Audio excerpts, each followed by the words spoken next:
Promotion to League One for Bradford opened up another 22 clubs for us to beat in our challenge to beat the 92. We already sit on 17 out of 92, so with an invincible league campaign and a good cup run, we'll be over 50% by the end of the season. Very realistic, right? There are a fair few new faces being introduced to the squad over the summer. The bulk on free transfers, with the highlight being a new Bulgarian striker named Kun Temuzuchkov. Definitely pronounced that right. We strengthened up other key areas and went with the Arteta approach of having two first-choice goalkeepers as Archie Mayer joined to replace Harry Lewis, who then signed a new contract instead of leaving. We also signed experienced centre-back Michael Ihikwe on a free whilst bringing in winger Liam Smith on loan from Swansea.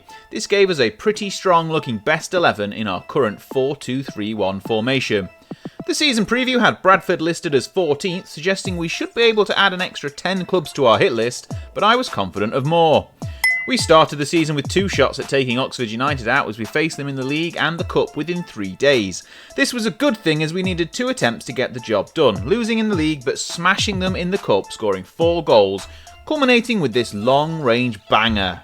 Bang, and the dirt is gone! Our next victory came at the end of August thanks to a late header from Poynton at the back post, finally getting us past AFC Wimbledon at the 3rd time of asking. The intervening fixtures saw us smash MK Don 6-0 and then 3 back-to-back draws, including a penalty win over Port Vale in the Cup. This left our league position looking good, but unfortunately that doesn't really matter in this challenge. A penalty was all we needed to overcome Stevenage away from home. 3 second-half goals away at Derby netted another win, with Clark O'Dore grabbing a brace and Temuzichkov capping off a great performance. A draw against Lincoln made it 10 games unbeaten, but the best was yet to come as we went to Middlesbrough in the Carabao Cup. Temuzichkov opened the scoring in the opening minutes before Sean McGurk, on loan from Leeds, took over in the second half. First providing the assist to Luke Young and then securing the 3-0 win with this effort to take our first championship scalp. Our first defeat since the opening day of the season followed as we lost away at Bolton, but the league table was looking pretty decent, sitting 8th at the end of September.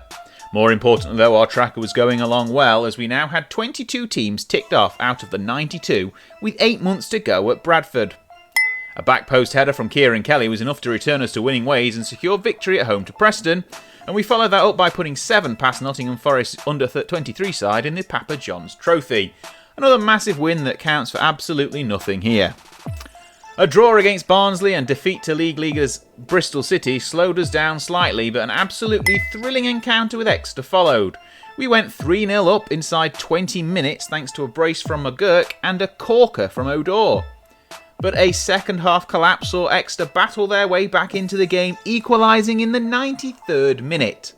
But we managed to grab victory from the jaws of defeat as Kieran Kelly rose above everyone else once again to nod home the winner in the 5th minute of stoppage time.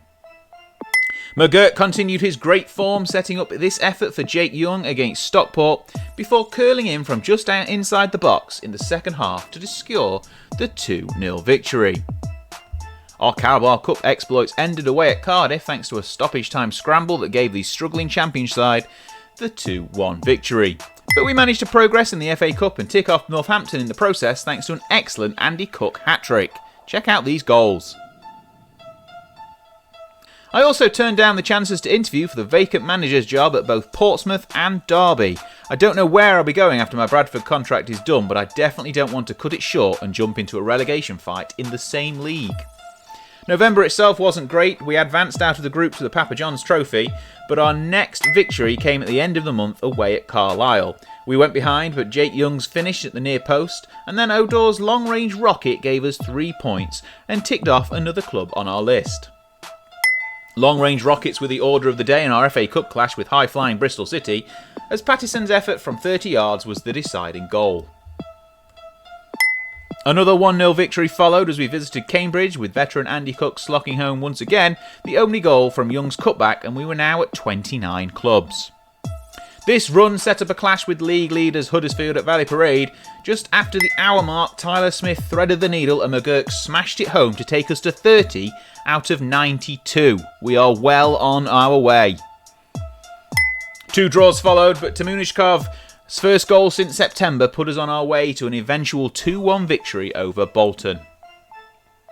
And we closed the year with 8 goals and 2 wins over Preston and Bristol City, leaving us in 3rd place in the league and City pretty on our tracker towards 92 clubs. Defeat to Wigan on New Year's Day was not the best start to 2025, but the day after I was approached by Championship side Ipswich. Now, the Tractor Boys were in the middle of a relegation battle, so now might not be the best time to join them, but we can't stay at Bradford beyond the end of the season anyway, so it was definitely some food for thought. The offer came in and we were able to negotiate a June 1st start date, the best of both worlds. Now, I agreed to the deal and would head to Portman Road at the end of the season.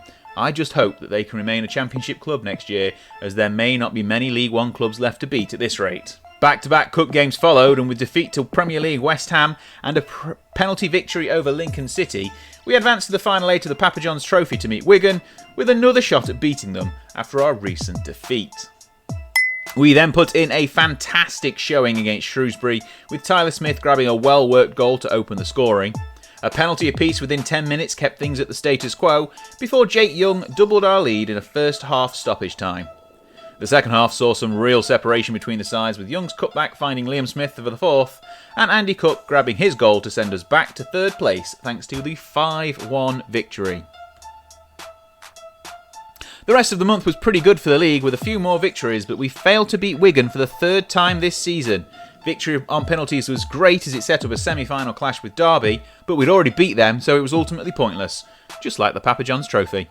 We were still deep in the hunt for the playoffs, and it looks like Ipswich are currently outside the relegation places, so maybe I'll get a chance to beat Bradford next season. We have 7 more opportunities to tick clubs off of our list over the next 3 months, which gives us a best case scenario of 39 out of 92. The first of those 7 games was away at Lincoln, and an early penalty from Tamunashkov gave us the lead, but a first half brace from Lincoln's Tyler Walker gave them the win. First half at Oakwell was perhaps the worst 45 minutes of my career so far, but some stern words at half-time gave the side a much-needed boost. Jake Young strolled into the penalty box and slotted home the first, before McGurk sent Tamunashkov through to grab a second goal. Unfortunately, that was the end of our fight back and we slumped to defeat yet again. I think I've jinxed us by suggesting we could win any of these games, and to make matters worse, Young will miss most of the remaining games through injury with a twisted knee. Our next chance came at home to Blackpool and we went behind early and needed a penalty to rescue a point, so that's 3 from 3 so far in our run-in, and not in the direction I was hoping for. We were 80 minutes deep against Charlton before finally unlocking something. A ball over the top was squared first time by Smith, with Tamunashkov smashing home the opener. Within a few minutes, O'Dore cut inside after a poorly cleared corner and doubled our advantage to finally get us to 33 clubs.